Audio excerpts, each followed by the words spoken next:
Bharatiya Janata party Digha Navi Mumbai तसेच माजी स्थायी समिती सभापती नवीन गवते यांच्या माध्यमातून किल्ले स्पर्धा पारितोषिक वितरण व सत्कार सोहळ्याचे आयोजन पॅनल क्रमांक 1 व पॅनल क्रमांक 2 मधील मुलांसाठी करण्यात आले होते। जवळपास 75 ठिकाणी माजी स्थायी समिती सभापती नवीन गवते यांच्या माध्यमातून ही स्पर्धा आयोजित करण्यात आली होती। या मुलांमध्ये उत्साह व उत्सुकता जागवणे तसेच छत्रपती शिवाजी महाराजांचे विचार हे मुलांमध्ये रुजवणे हा या स्पर्धेचा एकमात्र उद्देश होता। या समारंभाला महाराष्ट्र राज्याचे वनमंत्री व पालघर जिल्ह्याचे पालकमंत्री गणेश नाईक प्रमुख पाहुणे म्हणून उपस्थित होते, ज्यांच्या हस्ते विजेत्यांना सन्मानित करण्यात आले।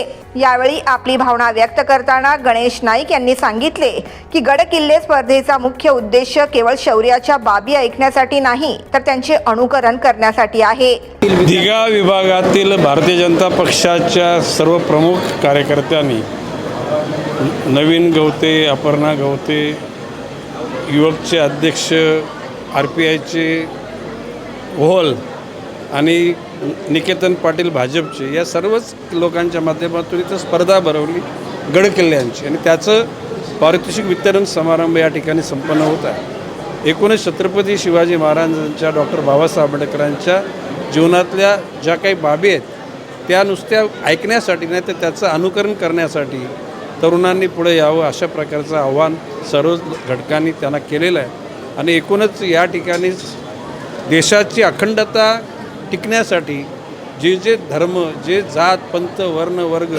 जे सगळेजण प्रयत्न करतात ते सगळे आपले आहेत आणि त्यांचं अस्तित्व टिकवण्याकरता आपण कटिबद्ध आहोत।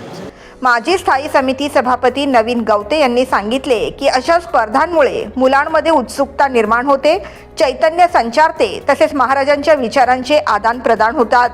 दिघा विभागामध्ये प्रभाग क्रमांक 1 ते 9 पर्यंत म्हणजे पॅनल क्रमांक 1 आणि पॅनल क्रमांक 2 या दोन्ही विभागातनं 9ही प्रभागामध्ये जवळजवळ 75हून अधिक गड किल्ल्यांच्या स्पर्धामध्ये मंडळांनी सहभाग घेतला होता आणि हा भारतीय जनता पार्टी यांच्या माध्यमातून हा कार्यक्रम घेण्यात आला होता। दिघा मंडळांच्या वतीने आदरणीय नाईक साहेब यांच्या विचारांना प्रेरित होऊन हा स्पर्धा घेण्यात आला आणि ही स्पर्धा गेल्या आम्ही 7 वर्षापासून करत आहोत आणि यामध्ये मुलांमध्ये चांगली उत्सुकता होती। दरवर्षी दिवाळीला ते ऑनलाईन रजिस्ट्रेशन करायचे आणि मुलांना एक चैतन्य होतं। या चैतन्याच्या माध्यमातून आम्हाला एकच संदेश द्यायचा होता, तरुणांमध्ये जनजागृती झाली पाहिजे, महाराजांचे आचार विचार हे तळागाळाच्या आणि येणाऱ्या पिढीपर्यंत पोचले पाहिजे।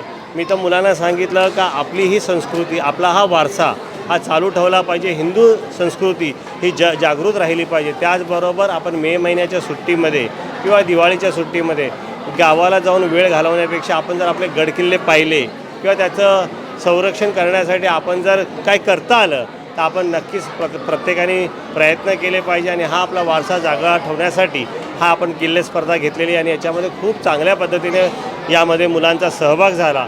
माजी नगरसेविका अपर्णा गवते यांनी सांगितले की नवीन पिढीला इतिहासाची जाणीव व्हावी या उद्देशाने सदर स्पर्धा आयोजित करण्यात आली होती। भारतीय जनता पार्टी दिघा यांच्यामार्फत गडकिल्ले स्पर्धेचं बक्षीस वितरण समारंभ ठेवण्यात आलेलं आणि त्यासाठी प्रमुख अतिथी म्हणून माननीय गणेशजी नाईक साहेब उपस्थित होते। त्यांच्या हस्ते गडकिल्ल्यांचे सगळी पारितोषिकं देण्यात आली।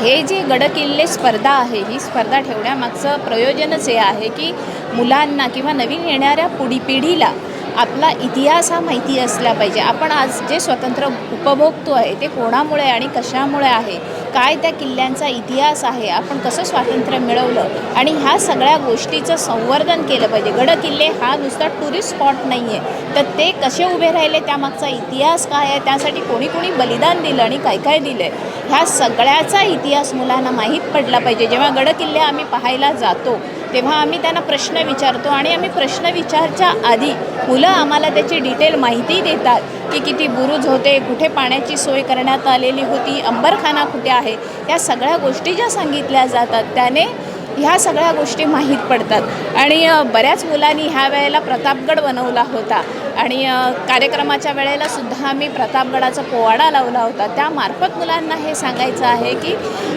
अफजल खान हा किती वाईट होता, किती क्रूर होता, हे मुलांनी आम्हाला सांगितलं। पण मतदानाच्या मार्फत मला वाटतं आता अफजल खान बरेच झालेले विचाररूपी, तर ते अफजल खानाचा वध वास्तविकरित्या न करता आपल्याला बाबासाहेब आंबेडकरांनी दिलेल्या संविधानातील मतदानाच्या मार्फत इथली लोक करतील असा मला फार फार विश्वास आहे।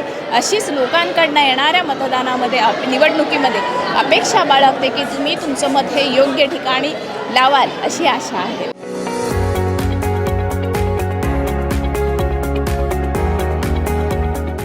Bureau report, the metro.